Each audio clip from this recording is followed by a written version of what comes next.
Are you finding it harder than ever to concentrate? Is your brain filled with nonstop chatter about what you should do or remember? Plus, maybe it's time to make a to-don't list. That's what's ahead now on BossBetter Now.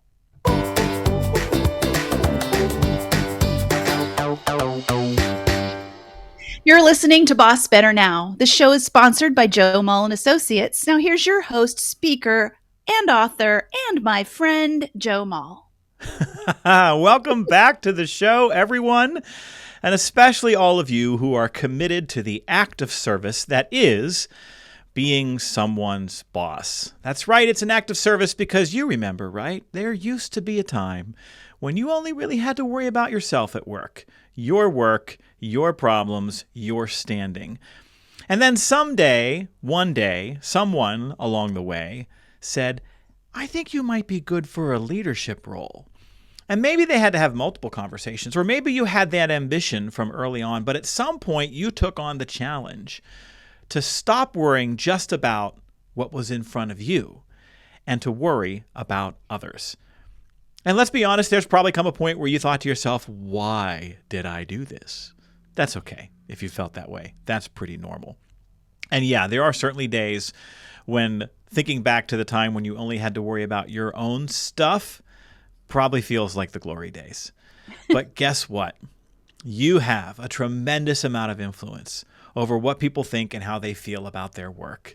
And as a result, you have the power to turn their work experience into something that has a profound influence on their quality of life. And so, yes, it is an act of service, but it is also a huge act of influence. Anyway, all of that to say, this show is for you, Boss Hero. Please welcome back to the show my fantabulous co-host, HR advisor, and executive coach, Suzanne Malowski. Hello again, my friend.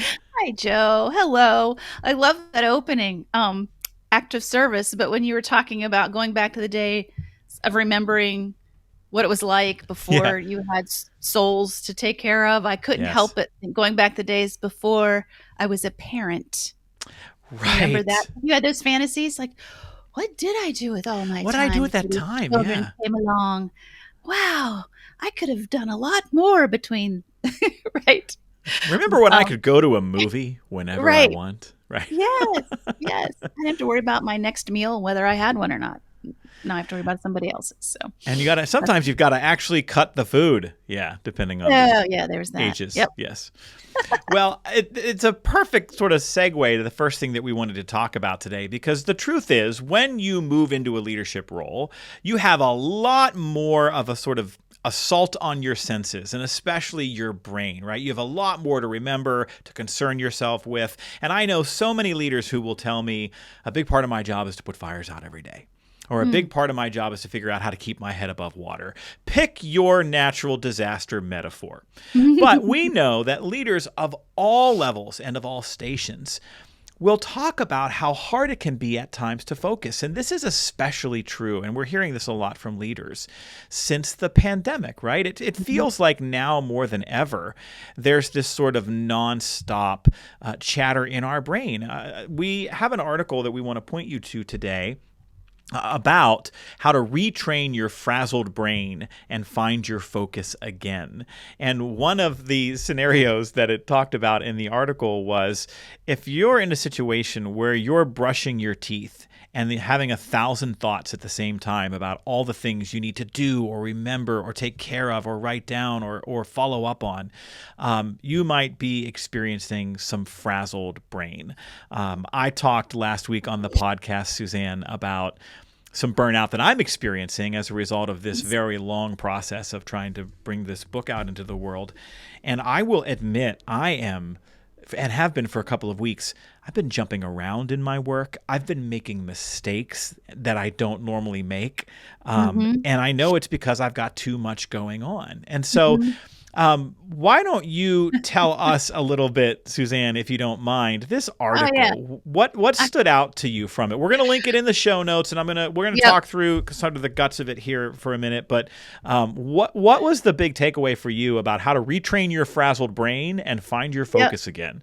Well, it did talk about at the beginning about picturing your day and how much data is coming through our senses, our eyes and our ears. And there is a lot of stuff going on. And I did the I disagree with the Yeah. brushing of the teeth thing, because it said you're supposed to listen to feel the experience. And it is a good idea of practicing focusing is Mhm. listen. I have electric toothbrush, so listen to the toothbrush, taste the toothpaste.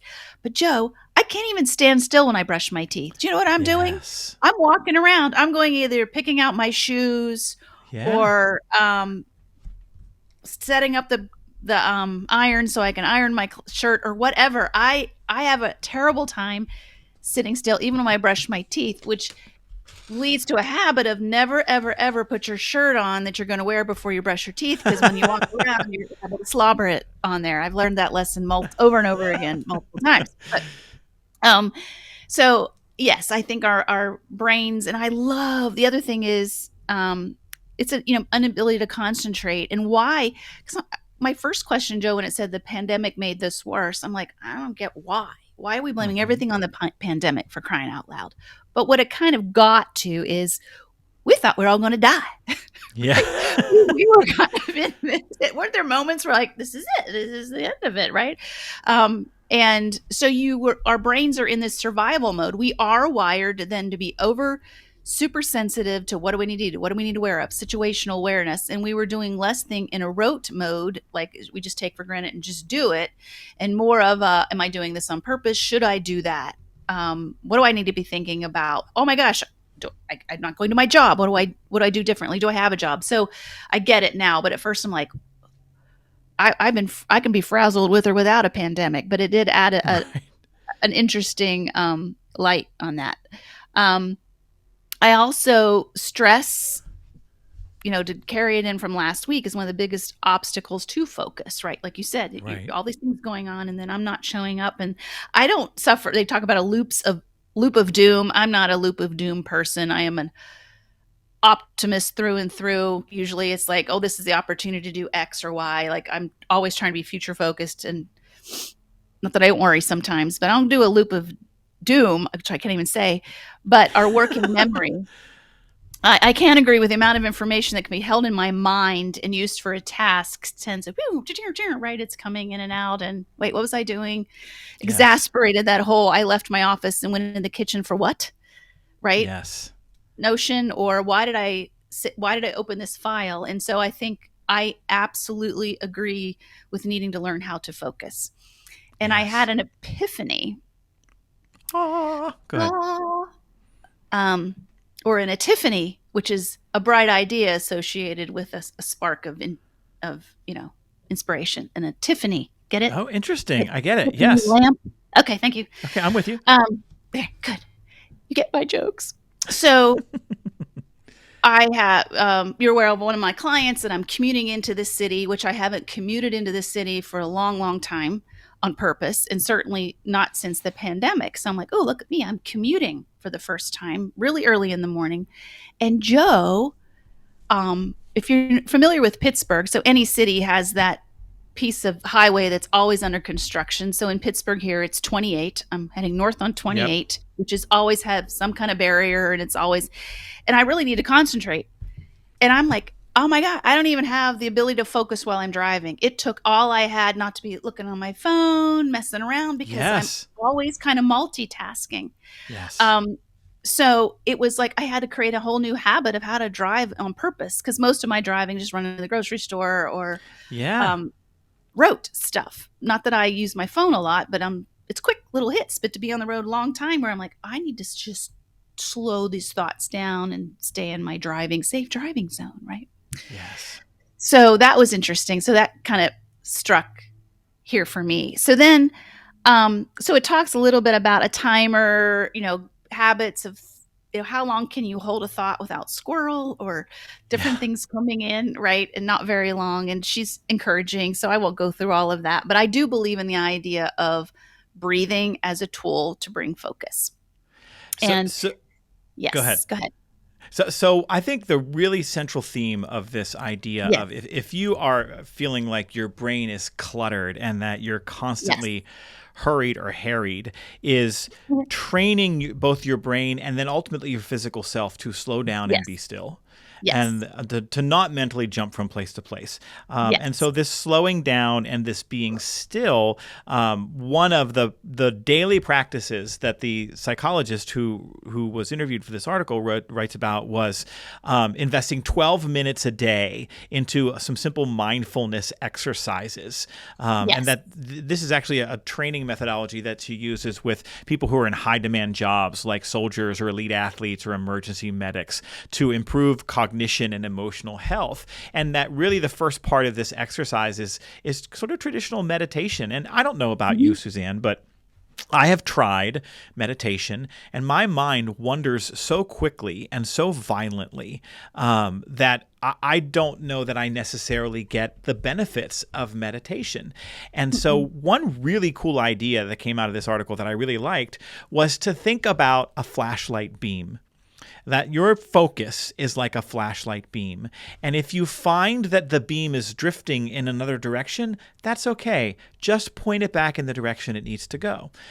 This is one of those sort of mental analogies that I think is really useful. And we can do this during the day too. If you're sitting at your computer and your email's dinging and you've got your to-do list and there's a phone call you need to make and now your phone is buzzing with a text message from somebody, I don't know about you, but I can jump around at times when I know that jumping around is just doing harm. So that mental image of the flashlight beam, of just keeping it pointed on the thing that needs the light right now, was really powerful for me. And I've already sort of paid attention to that. And I think if I'm engaging in meditation or mindfulness and I'm sitting down, I'm not going to beat myself up for having a mind that wanders. I'm just going to go, nope. Right. Point the beam back here Yep, at this that's sort of okay. empty wall that I'm trying to focus on. What'd you think of the flashlight beam analogy? Your silence. It didn't says work for me. everything. It didn't work for me because flashlight, it takes it out here when my thoughts are right here. So it was weird, and I'm so visual. It didn't quite work. I get it. I think it worked Yeah. for many people. I had learned in my yoga practice was more, when you're supposed to be sitting in savasana or, and breathing and relaxing, that it's okay. If your mind wanders, bring it back. So it was more, Yep. I had that. Just, You had it's okay. that. Yep. It's not about, she put one of her, there were five ways to focus better, which is pay attention to your breath. So I'm a big believer in breathing. And Joe, do you know where that works the most for me? Tell me. Golf. I like that you looked right and looked left first. Right. If you're not watching this on YouTube, Suzanne checked to see if anybody was listening. And I hate to break it to you, but there are a lot of people listening. Well, and I am here alone, so I'm not even sure why I did that. Anywho, that if you've ever golfed, there's so many things you think about.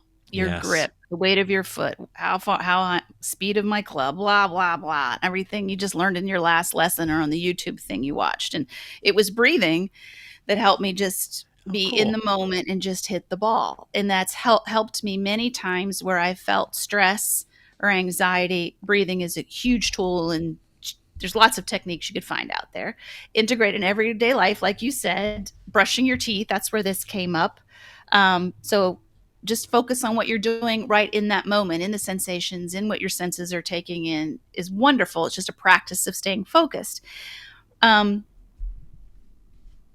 I love what she said in the third one was that your mind, people report their mind's too busy. Your job isn't to stop it. You need to exist with it. We're not trying to cut off some of the thinking in our brain or Right. shut it down. It's your attention and your intention. So where that flashlight comes in for me, Pointing or just it back coming where it needs to go. Yeah. Pointing it back, just bringing you back where you need to be. So don't feel like you're too busy. Don't beat yourself up over having too many thoughts at one time. Just find the ones you need and be intentional about it.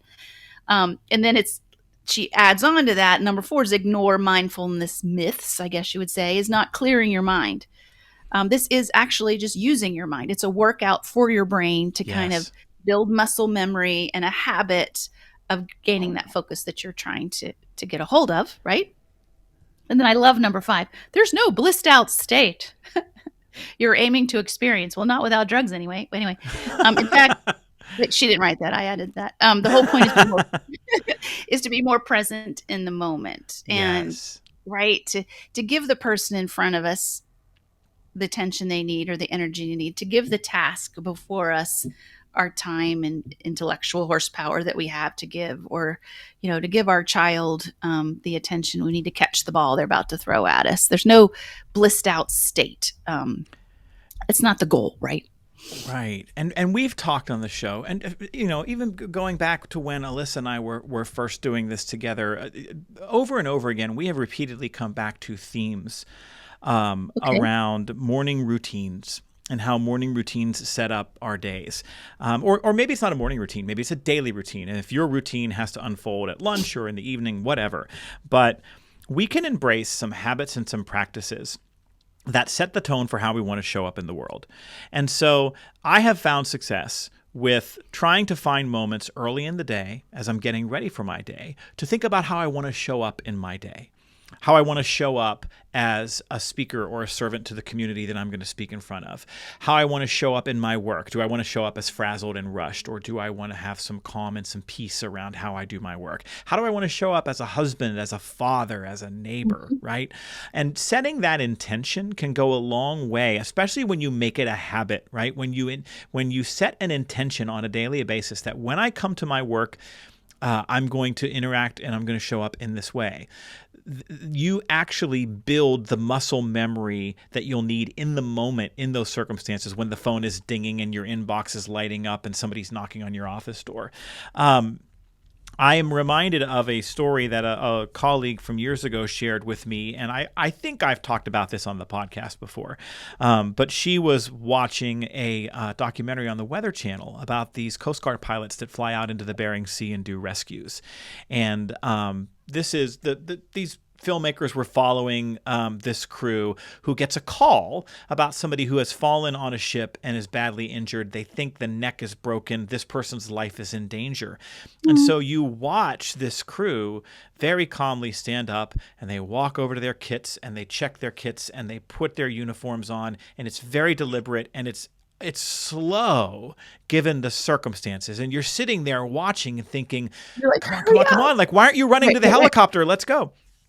And they very intentionally asked the members of this crew about that. Hey, we couldn't help but notice that when this call came in, you didn't speed up. Why don't you run to the helicopter? And the answer basically was, how you approach a situation is how you will be in that situation. If you bring a harried energy, a frenzied energy into the situation, that will be how you move through it and make decisions. And we need to be deliberate and clear-eyed and clear-minded. And so we don't run to the helicopter. And that little mantra has stayed with me for years. Don't run to the helicopter. I have a sticky note by my desk that says, don't run to the helicopter, just to remind me, like, slow it down, brother. It doesn't, like, you don't need to be in such a hurry. Take your time. Be a little bit more deliberate and less frenzied. And so maybe that's our parting mantra for folks is slow down. When you can be still, be still. And in the morning when brushing your teeth, set your intention for the day, which is to don't run to the helicopter. Nice. Bravo. Thank you. Yeah, we're pros around here. All right, friends. Well, I'd love to hear what you think. Are there practices that you've engaged in that keep you from feeling frenzied and frazzled during the day? Share them with us by emailing us at bossbetternow@gmail.com. And that brings us to the camaraderie question of the week. As you've heard me say, about 112 times now, because this is episode 112, bosses build camaraderie on teams by making it easier for people to find things in common with each other. That's why every week on our show, we give you a question you can use at meetings to facilitate connection and build camaraderie. This week's question is, do you perform better when you are competing or when you are collaborating? I usually like open-ended questions better than choice questions, but this one was interesting to me because I really had to think about it. So I decided, against my better judgment, to allow a choice question, right? An A or B question on the show this week. So what do you say, Suzanne? Do you perform better when you are competing or when you are collaborating? Joe, Do you really think you can force me into a choice, even if it's a closed-ended question that I'm going to answer in a closed-ended way? You have a third option, don't you? I have of both options. So I Both think it options, right? depends. So Of it's course. situational. So when I think about I think about competing on a scale of 1 to 10, with 10 being highest, I say personally I'm probably at a 8, 8.5 on the competitiveness. I'm pretty competitive. Yeah. So if we're playing, it's almost like I won't play Monopoly because I can't stand it if I can't win. But if we're playing like cards, we keep track of our scores. I have a journal. I can tell you, I'm up there among the Wow. top 2 winners in my family for the last 5 years, right? So there's a lot of Wow. competitiveness, and I think I do better because I stay keeping in our theme, intentional and on point, because I want to win. My goal is different. Yes. I would say we could ask for feedback if this is the truth or not. I would say I'm much more collaborative in the professional team-based environment because I still want to win, so to speak. I want to get the best results, but have learned in sometimes painful ways that you really need to lean on the brains and the expertise and the ideas and, you know, strengths of those who are around you. So I can be very, very collaborative if I believe that's going to get us to the best answer, right? Yes. And when we can set up those opportunities to do better. So maybe I'm competing with my family and collaborating at work could be the Interesting. That's an break it down. interesting observation. I didn't come to it that way. I tried to Well, honor the premise of the question, and oh, you're and I was mostly in work context though. Like I didn't think okay. I'm also very high on the competitive stage, right? When we play games, like the point of playing a game is to win. Like I know some Right. people will say it's just Just like about we don't fun. even need to use the game board. Let's just ask the questions on the cards. Isn't that fun? No. The No. point of playing a game is to win. But again, my Myers-Briggs helps me understand why I think Yes. that way. Um, Yes. I decided that my answer to this question is that I do better when I'm competing. And Okay. often I'm competing with myself sometimes Okay. to take something to the next level or to do better at something that I did before. I like having goals. I like having finish lines. I like having destinations. And Okay. so I think I create those for myself when I know I'm trying to achieve something or finish something. The other reason I said competing is because I realize that my first choice is almost never collaborating. So actually, as a callback to MBTI, when I facilitate Myers-Briggs type indicator workshops as a way to illustrate the difference between extroversion and introversion, I will give everybody in the room a task, and then I will say go, and then I will watch who turns to their neighbor and says, let's do this together, versus who immediately turns to their notebook and starts working alone. Because that can, like, where do you start is a real Mhm. indicator of what your preferences are.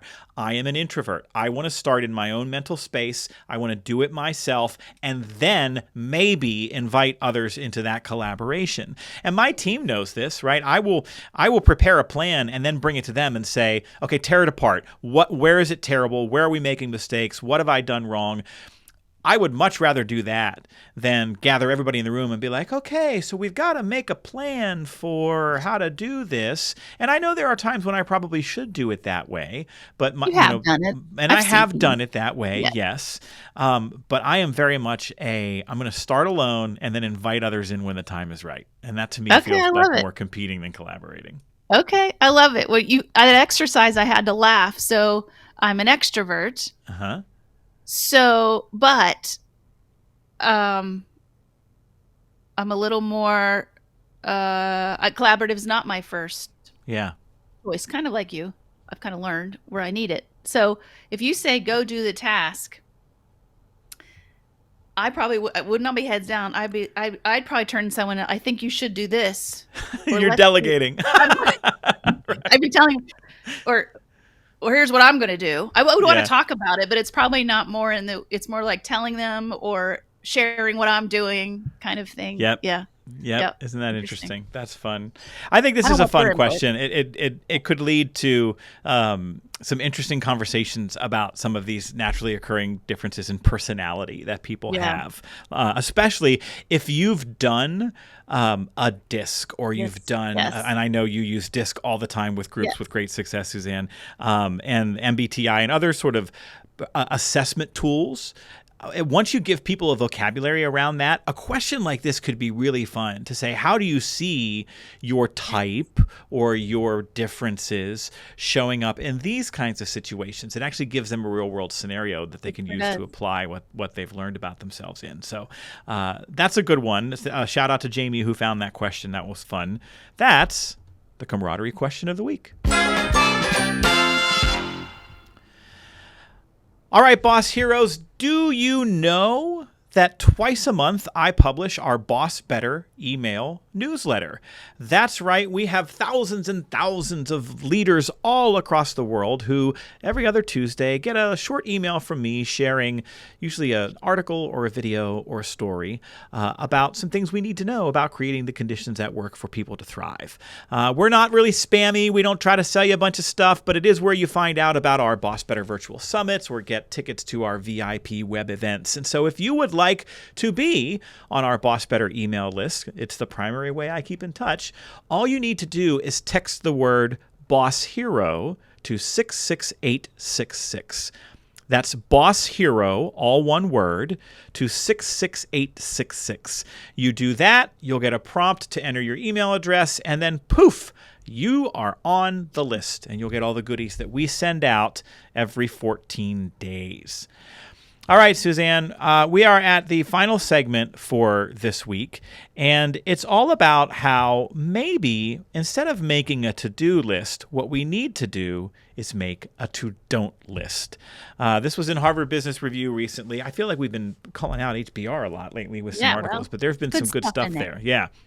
So we will link to this. It's a very short note in a tip section of their website. We'll link it in our show notes. But here's what it basically says. If you aren't reaching your goals, the solution isn't to take on more work. It might be to consider what you should stop doing, and that you will have more time for what really matters if you eliminate unnecessary busy work.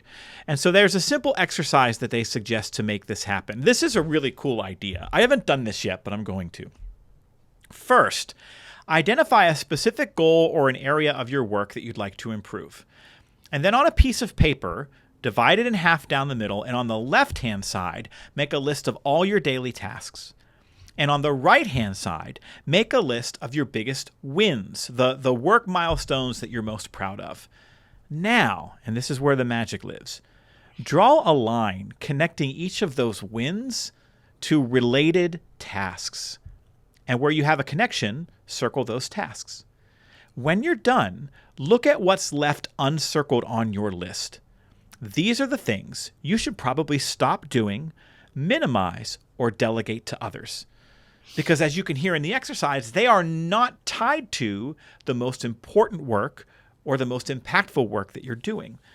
And so this tip, this idea of a to-don't list really resonated with me, especially as it relates to the conversation we just had about being frazzled and overwhelmed. Sometimes the way to slow down and be still is to take a step back and say, what do I need to stop doing? So what do you say, Suzanne? Are you going to make a to-don't list? Absolutely. When I'm brushing my teeth. Here's what I'm not going to do today. Here's what I'm not going to do today. I wish I could write that down, but my hands are full. No, I love this. I love that exercise. And like, what tasks are you doing that aren't serving you well? Yes. So, and this is it's adapted from Want to Be More Productive, Try Doing Less. So I imagine in that, I don't know if that's an article or a book, there's probably even more stuff. This was just a little excerpt from it. But I think what happens next. So let's say you've identified these things that you're not going to do that.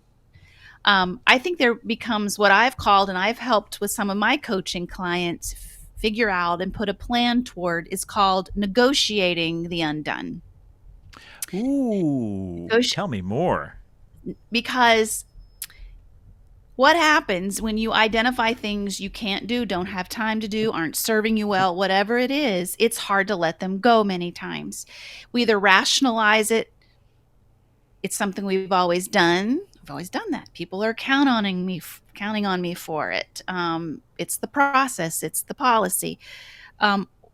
You might have to negotiate either with yourself to let it go because it was just a habit, something you did, or with somebody else to say, hey, I don't think this serves our team anymore or our process or our structure.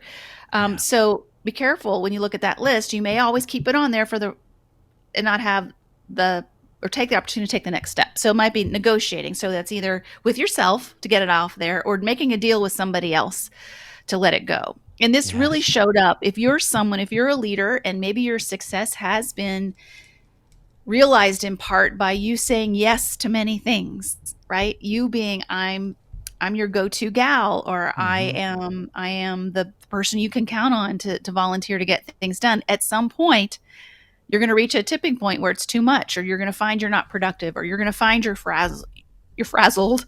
You're going to have to come down with this list, but it's more than the list. It's what do you do with it? And so with one particular person I remember coaching, she said yes to everything. And then she would get really stressed out and she would get migraines.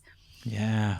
And when she would get a migraine, I knew she had taken on too much. And we worked long enough together that I knew what was like, oh my gosh, there's a pattern, right? So we talked about it. And I said, you need to negotiate the undone. And that can be when someone comes to you, you can say yes.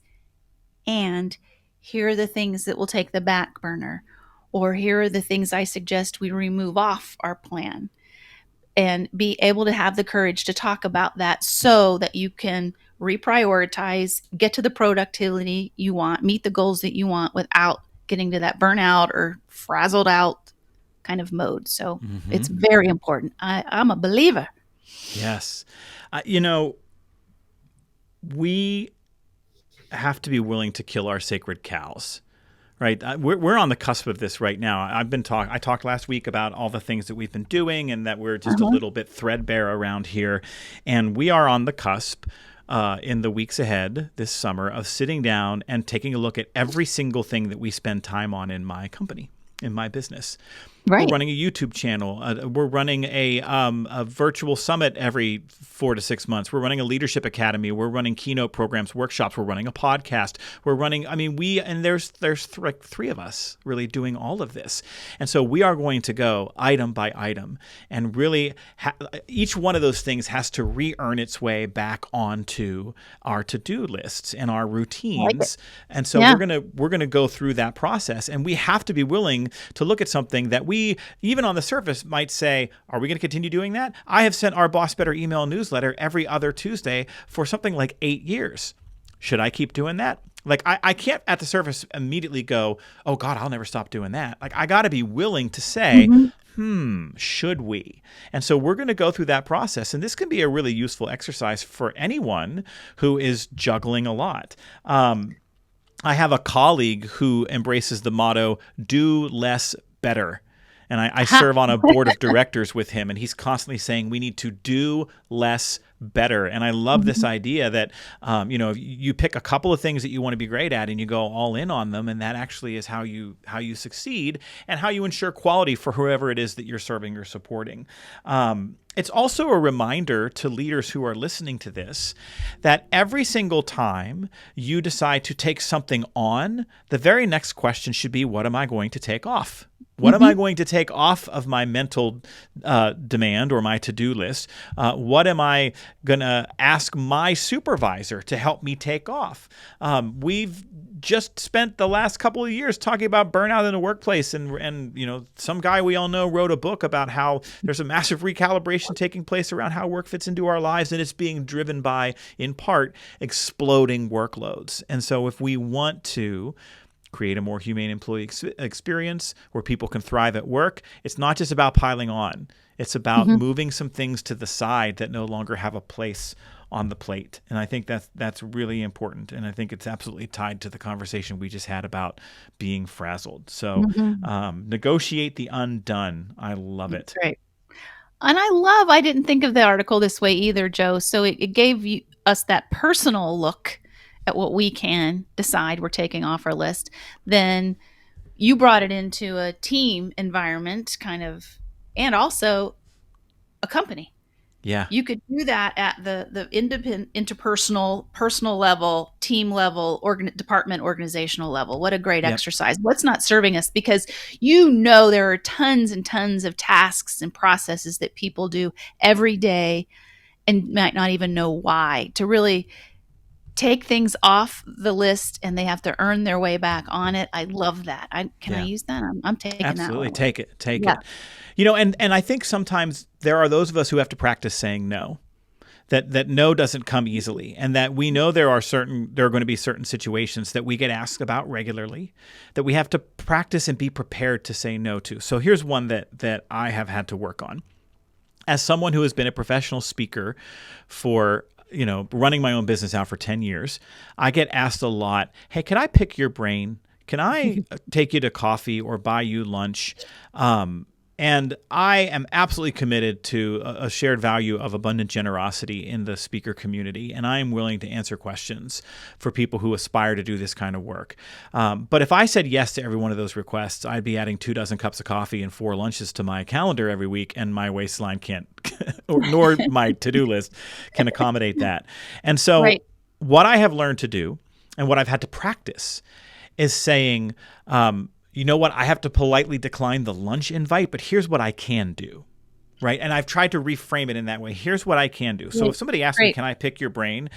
I'll say, I tell you what, my schedule's a little chaotic right now. I don't necessarily have enough free space for an open-ended conversation, but I am always willing to answer specific questions. So how about this? Why don't you pick the 1 or 2 things that you really want to ask me about the most, throw them in an email to me, and put your phone number in there. And the next time I'm sitting at an airport gate or I've got 10 minutes between meetings, maybe I'll just call you up and we can talk through those. Would that work for you? And most people are super thrilled about getting that kind of an answer. And I don't want people to feel like I'm dismissing them, because I want to be accessible and supportive to peers.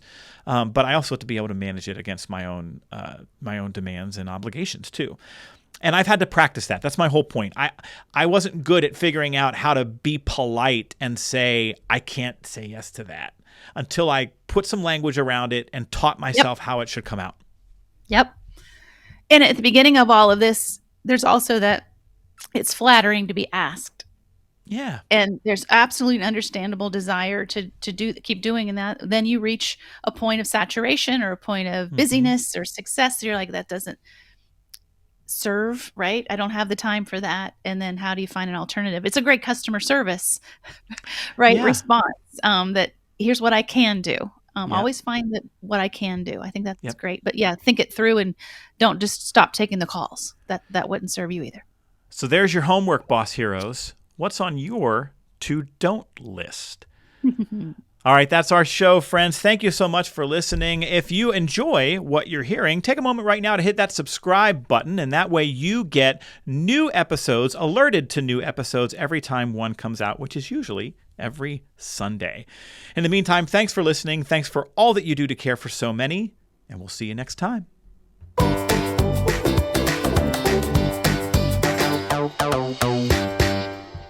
This show is sponsored by Joe Mull and Associates. Remember, commitment comes from better bosses. Visit joemull.com today.